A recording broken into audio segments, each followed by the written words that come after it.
오늘 함께 나눌 말씀 로마서 2장 6절에서 11절 말씀입니다. 로마서 2장 6절에서 11절 말씀입니다.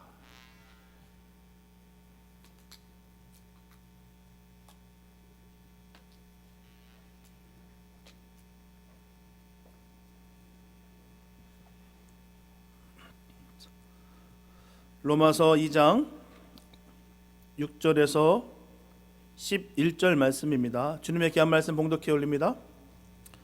하나님께서 각 사람에게 그 행한 대로 보응하시되 참고 선을 행하여 영광과 존귀와 썩지 아니함을 구하는 자에게는 영생으로 하시고 오직 당을 지어 진리를 좇지 아니하고 불의를 좇은 자에게는 노와 분으로 하시리라. 악을 행하는 각 사람의 영에게 환난과 곤고가 있으리니 첫째는 유대인에게요 또한 헬라인에게며 선을 행하는 각 사람에게는 영광과 존귀와 평경이 있으리니 첫째는 유대인에게요 또한 헬라인에게라. 이는 하나님께서 외모로 사람을 취하지 아니하심이니라. 아멘. 세상의 많은 신앙 중 기독교 신앙은 단순한 영적 안위를 가져다주는 다른 종교와는 다릅니다. 그 이상의 의미를 갖습니다. 기독교 신앙은 피조물의 본성성에 계시된 즉 하나님의 형상을 발견하는 일이에요. 그게 신앙생활입니다. 그냥 내가 교회에 출석하는 것으로 마치는 것이 아니라 하나님의 형상을 발견하는 일. 그리고 앞으로 하나님 앞에 서야 되는 것을 인식하는 것입니다. 어느 누구일지라도 하나님을 만나게 됐다라는 것입니다. 그렇기 때문에 기독교 신앙은 그래서 인간의 삶을 총체적으로 변화시킵니다. 오늘 본문은 선을 행하는 사람이 받을 보응과 악을 행하는 사람이 받을 보응이 대비되어서 건선징악의 보편적인 교훈을 말하고 있습니다. 사회 속에서 살아가는 인간은 언제나 사람을 대하며 살아가요. 다 부딪히며 살아갑니다. 이 사람 저도 만나게 됐어요. 그리고 상대방을 관찰하고는 나름대로 그에 대해서 판단을 가지게 됩니다. 그런데 인간은 사물을 관찰할 때 제한된 부분만 관찰할 수 있다는 것이죠. 주로 눈에 보이는 외모라든지 환경, 각 사람의 재능을 기준으로 그렇게 판단을 합니다. 그러나 이런 판단은 인간의 내면을 보지 못한 채 이루어진 것이에요. 겉모습만 볼 수밖에 없다는 것이죠. 그래서 정확하지 못합니다. 덧붙여 자신의 주관적인 그 선입관이 작동되기 때문에 적지 않은 경우 그릇된 판단을 하게 됩니다. 그러나 하나님은 인간의 외모뿐만 아니라 내면의 모든 것까지 다 알고 계시기 때문에 잘못된 판단을 하시지 않습니다. 분명하게 하나님은 공정한 판단을 하신다는 거예요. 인간의 판단하는 기준과는 전적으로 다릅니다.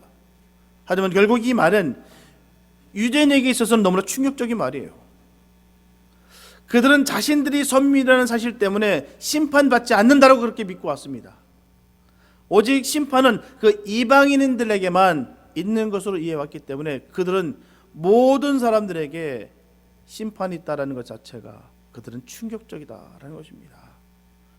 분명히 주님은 전하세요. 행한 대로 보응하시는 하나님의 심판이 있다라고 말합니다. 그 원리는 어느 누구도 벗어나지 않습니다. 유대인이나 이방인이나 가릴 것 없이 모두 똑같이 해당되는 원리입니다. 오늘 본문을 중심으로 선행의 의미와 이에 따른 보응을 살펴보면서 함께 은혜를 나누겠습니다. 첫째, 하나님은 각 사람 행한 대로 보응하십니다. 마지막 끝에 심판의 주인이신 하나님께서 심판을 하신다는 거예요. 본문 6절에 보면 하나님께서 각 사람에게 그 행한 대로 보응하시되라는 것입니다. 이것이 한마디로 하나님께서 사람들을 심판하시는 대원칙이에요. 행한 대로 보응하신다. 여기서 보응한다라는 말은 헬라 원어로 아포디도미라는 동사를 사용했어요. 이 말의 어원적으로 볼 때는 근거를 따라서 나눠준다라는 뜻을 가지고 있습니다. 그냥 나눠주는 것이 아니라 바로 근거를 따라서 나눠준다. 좋은 근거가 있으면 그것에 따라서 나눠주고 나쁜 근거가 있으면 그것에 따라서 나눠준다는 말이에요. 여기서 말한 대로 행한 것이 좋으면 좋은 것으로 나눠주고 행한 것이 나쁘면 나쁜 것으로 나누어 준다라는 뜻입니다. 그래서 행한 대로 대갚아 주는 것을 보응이라는 거예요. 하나님은 행한 대로 보응하시는 분이라는 것을 분명히 말씀하고 계십니다. 평등의 하나님 아니에요. 바로 공평하신 하나님 되십니다. 공평하신 하나님.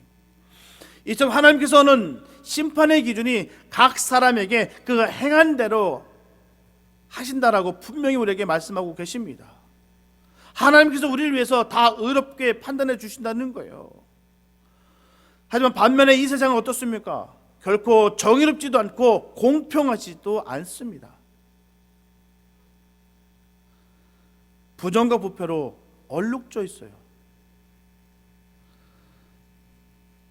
그렇기 때문에 오히려 예수를 믿지 않는 악한 사람들이 더 잘 사는 경우가 참 많습니다. 형통한 것 같아요. 안타깝게도 세상과 구별해서 예수를 제대로 믿으려고 애를 쓰고 의롭게 살려고 하면 어떤가요? 핍박을 받는 것이 사실입니다. 많은 용기가 필요해요. 내가 예수를 잘 믿는다는 것, 바르게 산다는 것, 용기가 필요합니다. 정직한 삶이라는 것은 속이는 것이 없어야 돼요. 속이는 것이 없기 때문에 많은 손해를 봐야 되는 것이 있습니다. 속여야, 남의 걸 감춰야 내가 더 많이 취득하는데, 결코 믿는 우리들에게는 속이고 감출 수 없기 때문에 손해를 봐야 된다는 것입니다. 볼 수밖에 없다는 거예요. 하지만 저와 여러분들은 낙심할 필요가 없는 것은 우리에게는 하나님의 그 의로우신 판단으로 말미암아 심판을 하실 것을 우리가 믿기 때문입니다.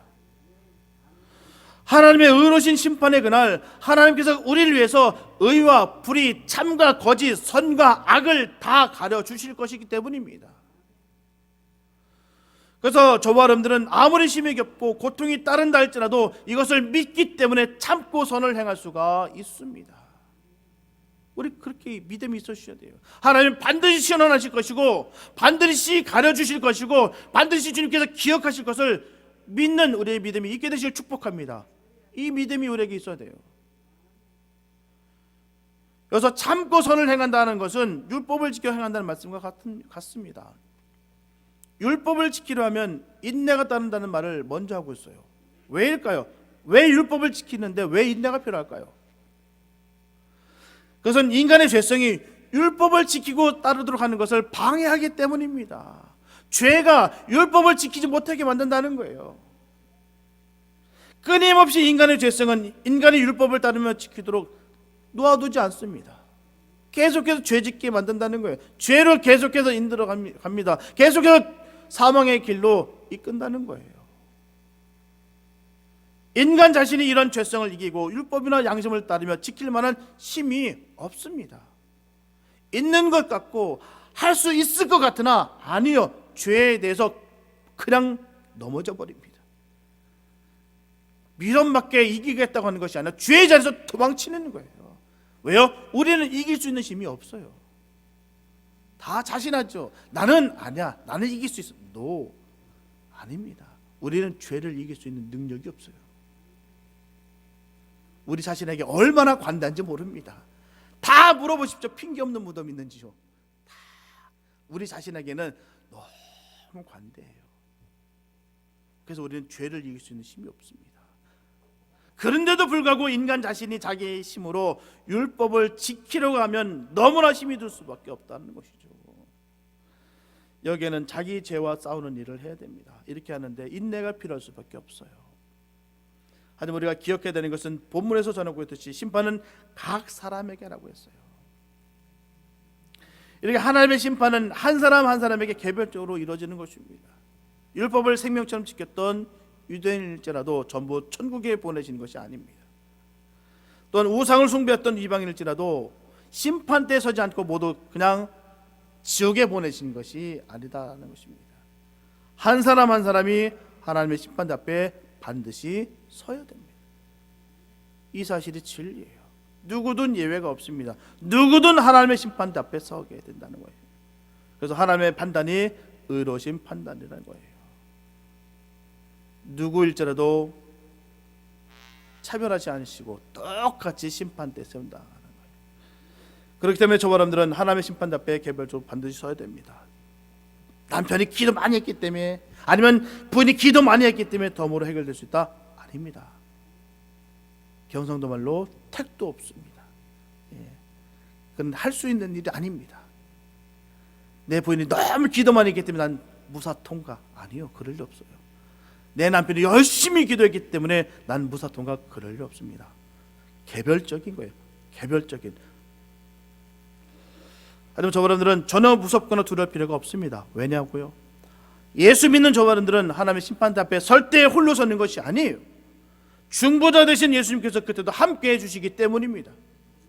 나를 위하여 이 세상에 오시고 나를 위하여 십자가를 지시고 나를 위하여 죽으신 예수님, 나를 위하여 사망 권세를 이기시고 부활하신 예수님이 그때도 우리 곁에 계시며 우리의 손을 꽉 붙잡아 주실 줄 믿습니다. 반드시 저와 여러분들을 위해서 변호해 주실 거예요. 그렇기 때문에 조금 무섭거나 두려워할 필요가 없다라는 것입니다. 너무나 감사하다는 거예요. 뿐만 아니라 각 사람을 심판대에 세우시고 또 하나님께서 그 행한 대로 보응하신다고 전하고 있어요. 결코 하나님께서 순간적이시고 임의대로 보응하시는 것이 아닙니다. 즉흥적인 것이 아니에요. 정확한 근거에 의해서 심판하신다는 것입니다. 그래서 하나님의 판단이 어렵다는 거예요. 분명하게 이 세상에서 심은 대로 거두게 된다는 것입니다. 벌을 받아 마땅한 사람에게는 반드시 하나님께서 벌을 주시고 상을 받아야 할 사람에게는 잊지 않으시고 상을 베풀어 주신다는 거예요. 그래서 하나님의 판단은 의로우신 것입니다. 우리는 그래서 억울할 이유도 없어요. 슬퍼할 이유가 없습니다. 우리는 좋은 것을 심어야 됩니다. 좋은 것을 심을 때 많이 심어야 될 줄 믿습니다. 그러면 주님께서 잊지 않으시고 그대로 우리에게 베푸신다는 거예요. 그 믿음이 있기를 축복합니다. 주님께서 모든 것을 기억하시고 함께 하신다는 그 사실을 잊지 마시기 바랍니다. 이것을 잊어버리는 것이 가장 비참한 거예요. 신앙 믿음을 잃어버리는 부분이 바로 여기 있는 것입니다. 주님은 살아계시고 역사하시고 우리를 인도하시며 끝까지 지키신다. 이게 바로 믿음입니다. 이 믿음이 있는 사람들에게는 그의 삶 속에 두려움이 없습니다. 부족함이 없어요. 하나님께서 주시는 평강이 넘치는 거예요. 그 복된 은혜가 넘치시길 예수의 이름으로 축복합니다. 분명한 것은 본문 7절에서 전하고 있듯이 참고 선을 행하여 영광과 존귀와 썩지 않음을 구하는 자에게는 영생을 허락해 주실 것입니다. 하지만 끝까지 고집을 피우고 복음을 받아들이지 아니하고 회개하지 아니하는 저들에게는 노와 분으로 하신다고 했어요. 그래서 반드시 저들에게는 환난과 곤고가 있게 될 것입니다. 그 행한 대로 다 보응하실 것입니다. 하지만 예수님을 믿는 진정한 성도에게는 그럴 수가 없다는 거예요. 성도들은 이 땅에서 세상 사람들과 달리 썩어질 육신을 보고 살아가는 것이 아닙니다. 영광과 존귀가 썩지 않음을 구하며 살아가야 되는 거예요. 로마서 8장 18절에 보면 생각건대 현재 고난은 장차 우리에게 나타날 영광과 좋게 비교할 수 없도다라고 말씀하고 있습니다. 저와 여러분들은 장차 다가올 그 영광을 바라보시면서 현재의 고난을 참고 견디며 선을 행하는 것이 바로 우리의 모습이 되어야 될 줄로 믿습니다. 아무리 세상 사람들이 이해하지 못할지라도 저와 여러분들은 주님께서 원하시는 복된 길을 걸어가야 될 줄 믿습니다. 그럼 우리 주님께서 잘하였도다, 착하고 충성된 종아, 내가 작은 일에 충성하였으니 내가 더 많은 일을 내게 맡기리니 내 주인의 즐거움에 참여할지어다, 이렇게 주님께서 친히 말씀하실 것입니다. 우리는 이 칭찬을 듣기 위해서 믿음으로 달려가야 될 줄 믿습니다. 이것을 바라보시며 살아가는 것이 우리의 모습이 되어야 될 줄 믿습니다. 썩지 않은 것 위의 것을 바라보시며 살아가는 저와 여러분들이 다 되시기를 예수님의 이름으로 축복합니다. 둘째, 성도는 악의 모양도 피해야 됩니다. 본문 8절과 9절에 보면 오직 당을 지어 진리를 좇지 아니하고 불의를 좇은 자에게는 노와 분으로 하시리라. 악을 행하는 각 사람의 영에게 환난과 곤고가 있으리니 첫째는 유대인에게요 또한 헬라인에게며 라고 말씀하고 있습니다. 본문 8절에 보게 되면 악을 행하는 자의 특성이 있어요. 첫째, 당을 짓고, 둘째, 진리를 좇지 아니하고, 셋째, 불의를 좇는다 라고 했어요. 여기서 당은 헬라 원어로 에이데이아라고 하는데요, 서로가 서로를 비방하기 위해 짝을 짓는 것을 말합니다. 서로가 서로를 비방하기 위해서 짝을 짓는다. 오늘은 이 사람과 짝하여 저 사람을 욕하다가 내일은 저 사람과 짝하여 이 사람을 욕하는 것입니다. 예를 들어서 한 번은 친구들이 모여서 한 테이블에 다 앉았다고 해요. 그런데 한 사람이 화장실 가자마자 그 사람을 흉을 보기 시작합니다. 욕을 합니다. 희쳇말로 씹어대기 극합하다는 거예요. 또 다른 사람이 화장실 가자마자 또 이제 그 간 사람을 그들에 모여서 욕을 하기 시작합니다. 서로가 이 사실을 알게 됐어요. 화장실만 가면 욕하는구나. 그러다 보니 앉아있는 모든 사람들이 그 자리를 뜰 수가 없는 거예요. 화장실을 너무 가고 싶은데 정말 방광이 꽉 찼는데도 못 가는 것입니다. 왜요? 가게 되면 분명히 저 친구들이 나를 욕할 것이다. 실제말로 씹어댈 것이다. 못 가는 거예요. 이런 상황은 너무나도 비참하고 비극이죠. 서로가 서로를 욕하고 서로를 흉보고 서로 물어뜯는 것, 이거만큼 비참한 거 없습니다. 남을 정죄하고 비방하며 당을 짓는 일은 누가 할까요? 누가 그렇게 남을 정죄하고 비방하며 당을 짓는 일을 할까요? 헛된 경쟁심을 가진 사람들입니다. 잘못된 열정이 문제점이에요. 주님의 뜻과는 관계없이 오직 자신의 명예와 유익을 위해서 하는 것입니다. 마태복음 23장 13절에서 15절에서 예수님께서 말씀하십니다. 서기관들과 바리새인들에게 말해요. 화 있을진저 외식하는 서기관들과 바리새인들이여, 너희는 천국 문을 사람들 앞에서 닫고 너희도 들어가지 않고 들어가려 하는 자도 들어가지 못하게 하는도다. 화 있을진저 외식하는 서기관들과 바리새인들이여, 너희는 교인 한 사람을 얻기 위하여 바다와 육지를 두루 다니다가 생기면 너희보다 배나 더 지옥 자식이 되게 하는도다. 너무나 무서운 말씀이에요. 지옥 자식을 만든다는 거예요. 너희들보다 배나 더 지옥 자식을 만드는구나. 하나님을 믿지나 말지. 왜 믿어서 오히려 믿지 않는 사람들로 하여금 예수를 또 왜 못 믿게 만드느냐, 이러는 거예요. 이 말씀 것입니다. 화 있을진저 천국 문을 닫으며 너희들도 못 들어가고 다른 사람들 찾는구나. 너희들 인하여 지옥 백성들이 더 많이 들었다. 너무 무서운 말씀이에요. 본인은 열심히 믿는다고 얘기합니다. 누구보다도 열심히 나는 주를 사랑한다고 얘기합니다. 근데 그 모습을 통해서 수많은 사람들이 병 들어가고 시험 들고 고난을 당한다고 한다면 주님이 똑같이 말씀하시는 거예요.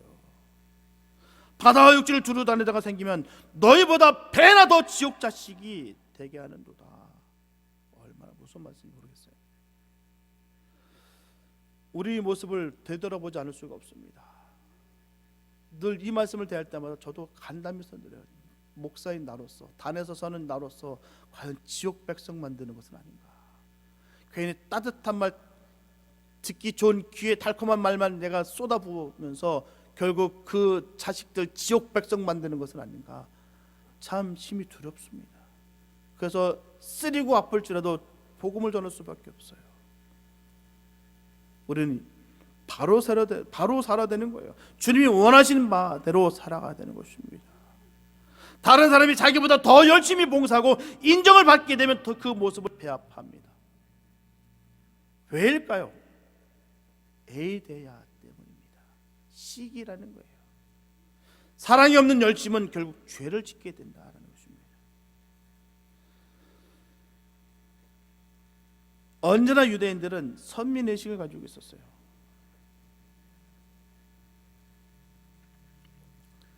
사도 바울 당시에도 개종한 유대인들은 할례를 받은 자기들 할례당이라고 하고요, 또한 할례를 받지 않은 이방인들을 무할례당이라고 마음대로 판단하고 멸시했습니다. 개종한 유대인들이에요. 그냥 유대인들 아닙니다. 개종한, 바로 예수를 구주로 섬긴다라고 작정하고 결단한 개종한 사람들이 할례를 받았다, 할례를 받지 않았다라고 하면서 서로 편갈리라고 서로 멸시하고 판단했다는 거예요. 다른 사람들 얘기가 아닙니다. 개종한 사람들 말하는 거예요. 문제는 하나님 뜻은 그런 것에 아무 관심이 없으셨다는 거예요. 할례를 받든 할례를 받지 않든 중요치 않았다는 것입니다.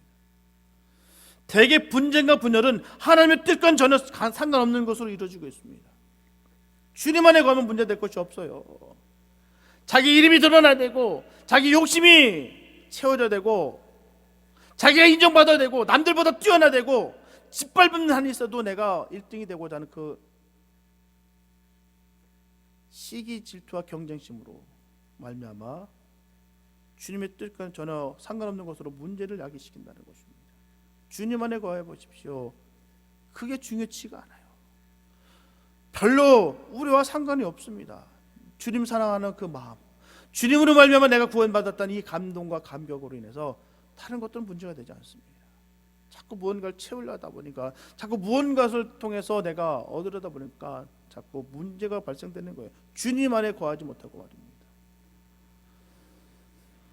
뿐만 아니라 저들은 진리를 좇지 않았다고 분명히 전하고 있어요. 하나님이 우리에게 가르쳐 주신 진리는 우리를 위하여 보내신 독생자 예수 그리스도를 믿음으로 말미암아 의롭다심을 얻고 영원한 생명을 누리게 하는 거예요. 하지만 저들은 그 진리를 받아들이지 않고 무시했습니다. 결코 예수 그리스도의 의를 구하지 아니하고 자기의 의를 끝까지 고집했다는 거예요. 결과적으로 저들은 불의를 따르게 되었습니다. 분명한 것은 진리를 따르지 않으면 당연히 불의를 따를 수밖에 없어요.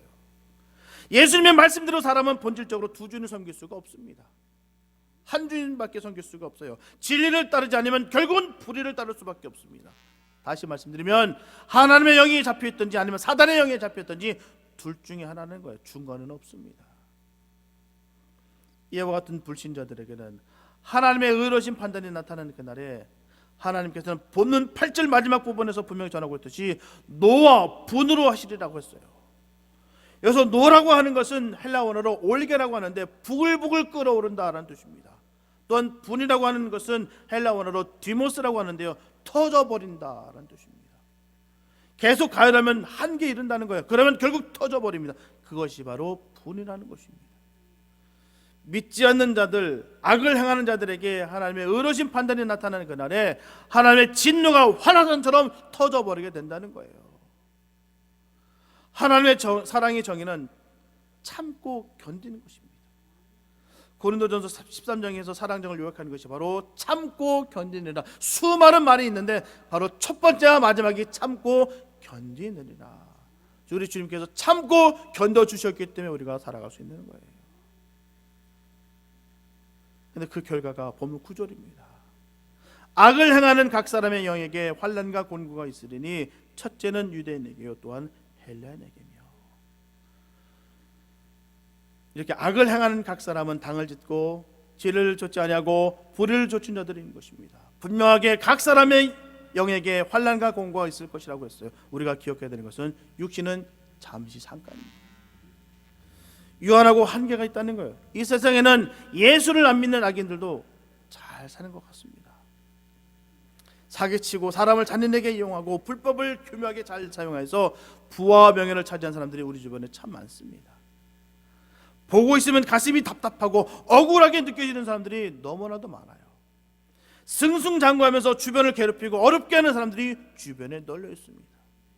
하지만 그것은 잠시 잠깐이, 세상에 영원한 것은 없기 때문입니다. 생각보다 빠른 속도로 사라집니다.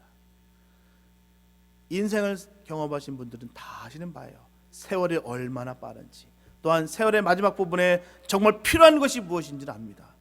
젊을 땐 몰라요. 설명해도 모릅니다. 저도 몰랐어요. 지금도 알아가고 있는 상태입니다. 그러나 지금 조금 철들어서 알아가는 것은 세월은 정말 빠르구나, 정말 빠르구나를 알게 됩니다. 정말 엄청난 속도로 달려가고 있구나. 그게 조금씩 철들어가며 알아가고 있다는 것이죠. 하지만 문제는요, 영은 영원합니다.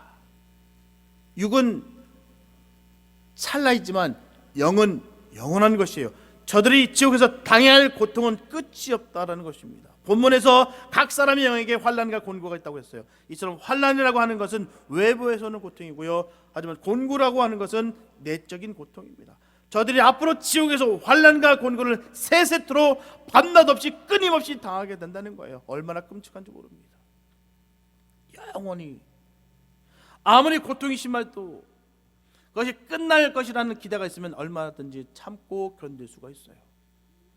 하지만 예수 믿지 않는 사람들이 하나님의 의로운 심판이 나타날 그날에 당할 그 환난과 곤고, 바로 지옥의 고통은 영원토록 끝나지가 않습니다. 밤낮 없이 세세토록 당하게 하는 거예요. 끊임없이 불타는 것입니다. 아무리 힘들어도 끝을 알면 참을만 해요. 끝이 보이지 않을 때 사람들은 포기합니다. 낙심해요. 앞이 안 보이니까. 그래서 너무나 가슴 아픈 일입니다. 결단코 예수님을 믿지 않는 사람은 영원히 멸망을 받을 수밖에 없어요. 그 기준이 바로 예수님의 믿음이라는 것입니다. 영혼에 최선을 다해야 되는 이유가 여기 있어요.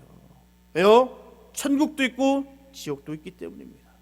천국만 있으면 얼마나 좋을까요? 그러나 분명히 성경은 전하고 있어요. 분명히 주님께서도 말씀하셨어요. 지옥이 있다고 얘기했습니다.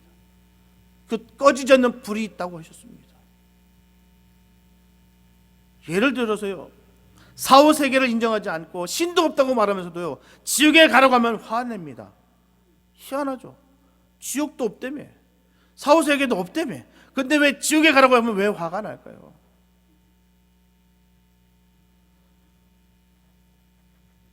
분명한 사실, 우리가 부정하든 믿든 상관없이 천국도 있고 지옥도 있습니다. 천국에서 영원히 잘 사는 것이 절대로 나쁜 것이 아니에요. 왜 나쁩니까? 그 영원한 그 천국에서 세상과 비교할 수 없는 그 엄청난 그 아름다운 곳에서, 복된 곳에서 영원히 산다는 것이 왜 나쁘겠습니까? 사랑하는 사람과 그곳에서 영원히 함께하는 것만큼 좋은 것도 없습니다.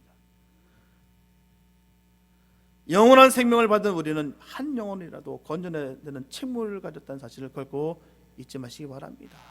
그 영원한 천국에서 우리는 주님과 함께 왕노릇하며 우리가 사랑하는 그런 사람들과 함께 영원히 그 나라에서 살게 될 것입니다. 우리 모두는 영원권에 최선을 다하는 삶을 살 수 있게 되시기를 예수님 이름으로 축복합니다. 세상 모든 판단의 기준은 주님께서 하십니다. 본문 10절에 보면 선을 행하는 각 사람에게는 영광과 존귀와 평강이 있으리니 첫째는 유대인에게요 또한 헬라인에게라. 예수님께서는 전생을 거쳐 사랑을 가르치셨으며 실천하셨습니다. 그러나 가슴 속에만 묻어둔 사랑은 그 효력을 다 발휘할 수가 없어요. 구체적인 행위로 나타나는 사랑이야말로 참된 의미의 사랑이라고 할 수가 있는 것입니다. 선행은 곧 이러한 사랑의 실천이에요. 마음만 먹었다고 아닙니다. 실천해야 됩니다. 믿음을 가진 사람들은 여느 사람들과는 구별된 삶을 살아야 되는 거예요. 선행의 삶을 살아가는 것입니다. 선한 삶을 살아가야 되는 거예요. 희생과 헌신을 통해서 나타내는 선행은 진실한 믿음의 증거가 되는 것입니다. 주님은 선을 행하도록 명하시되 선행이 자랑삼을 행위가 아닌 마땅히 성도의 의무라는 것을 분명히 전하셨어요. 성도라고 한다면 분명히 착한 행실이 드러나야 되는 것입니다. 선한 행실이 드러나야 되는 거예요. 그게 바로 성도냐 성도가 아니냐는 분명한 차이가 있다는 것입니다. 착한 행실을 믿지 않는 자들에게 복음의 빛을 비추는 일은 그리스도의 피로 대속감을 받은 사람들의 사명인 것입니다. 그래서 신앙적인 삶이라는 것은요, 그리스도에 대한 믿음으로 생활을 바탕으로 삼는 삶을 말하는 거예요. 주님께서 어떻게 생활하셨으며 주님의 정신이 무엇인지를 깨닫고 바르게 살아가는 것이 바로 신앙적인 삶인 거예요. 지식적으로만 다 아는 것을 말하는 것이 아닙니다. 다시 말씀드리면 성도는 그리스도 안에서 선한 일을 행하기 위해서 지음을 받은 사람들입니다. 그게 성도예요. 그게 하나님의 자녀입니다. 따라서 선행은 눈으로 볼 수 없는 믿음을 드러나게 하며 의로움을 인정받는 척도가 되는 거예요. 난 믿음의 사람이다, 난 믿음이 좋다고 하면서도 불구하고 순 악행만 저지르고 선한 것은 찾아볼 수도 없고 죄와 독성이 꽉 차 있으며 늘 뱉은 말들은 사람을 살리는 말이 아니라 죽는 말만 내뱉는 말을 하고 있다고 한다면 어찌 하나님의 사람이라, 어찌 성도라, 어찌 믿음의 사람이라 말할 수가 있겠습니까? 디도서 2장 14절에 보면 그가 우리를 대신하여 자신을 주심은 모든 불법에서 우리를 구속하시고 우리를 깨끗하게 하사 선한 일에 열심하는 친백성이 되게 하십니다. 분명히 주님이 말씀하고 계시지 않습니까? 우리를 구속하시고 우리를 깨끗하게 하사 선한 일에 열심하는 친백성이 되게 하심이라. 이게 목적과 목표입니다. 이점 예수님께서 십자가 못 박혀 죽으신 것도 양심을 깨워 선한 일에 열심을 내는 하나님의 백성들로 만들기 위함이었다는 거예요. 그런데 우리는 이 사실을 굉장히 무시하면서 살아갈 때가 얼마나 많은지 몰라요. 아닙니다. 무시할 수 없는 말씀이에요. 그러면 행위로 나타나지 않는 믿음은 맛을 상실한 소금과도 같습니다. 부패한 세상을 선행으로 밝히는 일은 빛과 소금으로 부르심을 받은 성도들에게 주어진 의무인 것입니다. 해도 그만 안 해도 그만이 아니라 반드시 해야 될 의무인 것이죠. 이런 사실에 대해 본문 11절에서 정확하게 정의하고 있습니다. 이는 하나님께서 외모로 사람을 취하지 아니하심이니라. 여기서 이는이라는 것은요, 하나님의 판단이 의로우신 이유는 이란 뜻입니다. 그래서 하나님의 판단이 의로우신 이유는 하나님께서 외모로 사람을 취하지 아니하심이니라. 이제 하나님은 사람을 외모로 취하지 아니하신다는 거예요. 사람의 판단은 아무리 정확하고 철저하게 준비하여도 잘못될 수가 있어요. 왜냐하면 사람은 보이는 것에 지배를 받기 때문입니다. 그러므로 외모로 평가를 하는 경우도 많아요. 얼마나 많이 벌었느냐, 얼마나 많이 배웠느냐, 외형적인 외모 등으로 사람을 판단합니다. 문제는 이런 것들은 하나님의 관심의 대상이 아니에요. 하나님은 언제나 우리의 중심을 보십니다. 우리 마음에 언제나 하나님을 뜨겁게 사랑하는 마음이 있느냐, 예수님의 그 십자가를 볼 때마다 언제나 감사 감격이 있느냐 하는 것을 보신다는 거예요. 일찍이 하나님의 명령에 따라서 이스라엘의 다음 왕을 세우러 이새의 집에 간 사무엘이 큰아들 엘리압을 보고서 기름을 부으려고 했어요. 왕으로서의 기름을 부으려고 했습니다. 그때 하나님은 사무엘에게 그 용모와 신앙을 보지 말라고 경고하셨어요. 막으셨습니다. 사울에게 학을 띄었는데도 불구하고 여전히 사무엘은 외모를 봤다는 거예요. 사울이라는 인물이 어떻습니까? 그 이스라엘 백성 중에서도 키가 목 하나가 더 있었습니다. 잘생기고 준수했다라고 분명히 전하고 있어요. 얼마나 잘생기고 준수했으면 성경에도 기록되어 있습니까? 준수하고 잘생겼다고. 그래서 사무엘이 사울에게 반해서 그 기름을 부었다라는 것입니다. 이와 같이 인간은 상대방을 평가할 때 개인의 육체적 능력이나 지적 능력이나 그 밖에 보이는 그 가치를 판단할 때가 얼마나 많은지 모릅니다. 하나님은 분명히 뛰어난 체격의 엘리압을 버리시고 보잘것없는 그 양치기인 그 다윗을 선택하셨어요.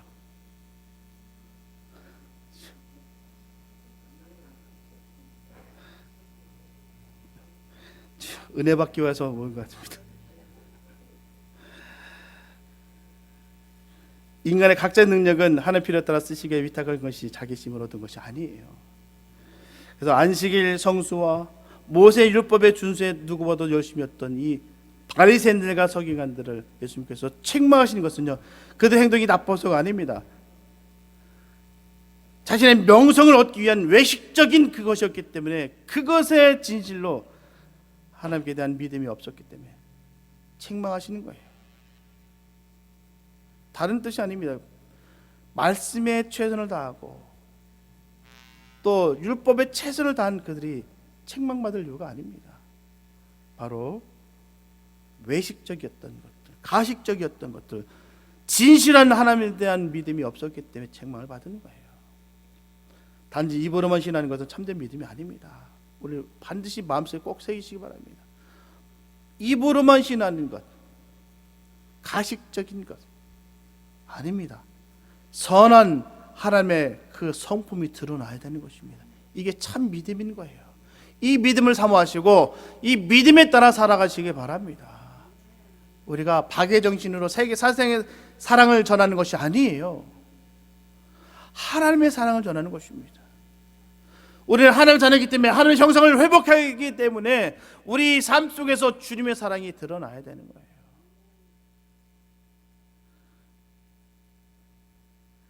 그 하나님을 믿는다는 것은 바로 하나님의 말씀에 순종하며 사는 것을 의미하는 것입니다. 그러므로 그 말씀대로 행치 않는 자는 하나님께 결코 그 믿음을 인정받지 못할 것입니다. 그런데 행위는 단순히 예배를 드리고 헌금을 하는 소극적인 차원이 아니라 하나님의 사랑을 세상에 널리 전하여서 이웃을 자신의 몸같이 사랑하고 자신을 희생하는 적극적인 차원의 행위를 말하는 것입니다. 이게 선행인 거예요. 박애정신, 또 내 주머니에 털어서 남을 살피는 구제, 이것을만 얘기하는 것이 아닙니다. 바로 하나님의 사랑을 널리 전하는 것, 이 받은 사랑이 너무 감사하고 감격 깊어 하나님께 감격으로 들릴 수 있는 것, 이게 바로 선행인 것이죠. 외식적이고 가식적이고 포장하고 위장하는 것이 아니라 너무 감사해서 하나님을 너무 사랑해서 그 마음으로 전하는 것, 삶 가운데 그렇게 드러나는 것, 이게 바로 선행인 것입니다. 믿는 우리로서는 이런 선행이 드러나야 되는 거예요. 백날 첫날 입으로만 하는 거 아무 소용없습니다. 보이게 급급한 것들, 내 이름을 높이기 위해서 하는 것들 소용없다는 것이죠. 주님을 진실로 믿음으로 그 사랑을 세상에 전하여 하나님의 영광이 드러나게 하는 사람을 의롭다 주님 인정하실 것입니다. 인정받는 주의 사람들 되시고 축복합니다. 삶의 모습 속에서 예수의 모습이 드러나고 그 모습을 통해서 주님께 인정받는 삶이 되시기를 축복합니다. 사랑하는 성도 여러분, 우리가 살아가다 보면 여러 가지 힘든 일을 당할 때가 있어요. 억울한 일을 당하고 너무나도 괴로울 때가 있습니다. 하지만 낙심하지 마시기 바랍니다. 왜냐하면 우리에게는 하나님의 의로우신 판단이 있기 때문이에요. 참고 선을 행하시면서 영광과 존귀와 썩지 않음을 구하시기 바랍니다. 하나님께서 저와 여러분들을 영원하게 해주실 것입니다. 우리를 존귀케 해주실 것이에요. 우리에게 영원한 평강을 허락해 주실 것입니다. 우리를 영생의 길로 인도해 주실 거예요. 하나님의 의로우신 판단이 나타나는 그날, 우리가 주님을 위하여 흘린 눈물과 땀을 우리 주님께서 친히 다 씻어 주실 것입니다. 분명히 그날은 옵니다. 반드시 옵니다. 주님 만날 그날이 반드시 올 것이라는 것이죠. 예수 그리스도의 의를 힘입은 저와 여러분들만이 하나님의 의로우신 판단 앞에서 당당하게 설 수 있다는 것입니다. 이 사실을 꼭 기억하시면서 늘 하나님께 감사드려야 될 줄 믿습니다. 그날에 저와 여러분들이 하나님 앞에 섰을 때 하나님께 물으신다면 복음에 나타난 하나님의 의, 예수 그리스도의 의를 힘입고 이 자리에 섰습니다라고 기쁨과 감격으로 자신 있게 답변할 수 있는 저와 여러분들이 다 될 수 있게 되시기를 예수님의 이름으로 축원합니다. 기도합니다. 사랑해 주님 감사합니다. 아버지, 하나님의 의가 나타나기 원합니다. 나는 없고 오직 예수로 나타나는 삶을 살게 하여 주시옵소서. 심는 대로 걷는다 하여 주셨습니다. 하나님, 믿음으로 선한 것을 많이 심게 하여 주셔서 하나님 뜻을 이루게 도와주시고 주님 만날 그날에 아버지 복된 것으로 주님 은혜 받는, 상급을 받는 역사가 이루어지게 하여 주시옵소서. 하나님 반드시 보응하신다 하였습니다. 하나님, 우리가 주님의 그 사랑을 우리가 깨닫고 알기에 하나님 주님께서 원하시는 바를 하기를 원합니다. 하나님, 우리를 마음껏 사용해 주시고 마음껏 인도해 주셔서 주의 뜻이 일어나는 참된 은혜가 이루어지게 하여 주시옵소서. 주의 크신 은혜가 우리 삶에 넘치게 부어줄 줄 믿사옵고 우리를 원하신 예수님의 이름으로 기도했습니다.